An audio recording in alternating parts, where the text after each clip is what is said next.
Täna siin toimub lahingumeditsiin ehk DCC koostööga Naiskodukaitse Rapla ja Tallinna Tervisekõrgkooli tudengitega. Osalejad on Naiskodukaitse liikmed, tavaliikmed, kellel tegelikult ei ole aimu, mis on lahingumeditsiin ja nad õpivadki seda. On ka meil osad kodutütred.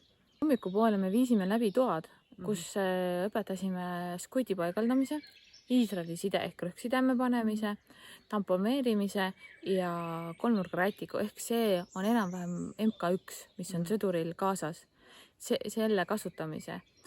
Peale lõunat me võtsime liikumist ja kuidas siis taktikaliselt liikuda ja kannatanud ära viia sellel samal ajal. Ja hetkel on juba meil rahulikum, panid paika oma tunnimehed ja arvan, et varsti hakkab siin põnevad veel juhtuma, saavad rakendada kõike seda, mis nad endale täna selgeks on saanud.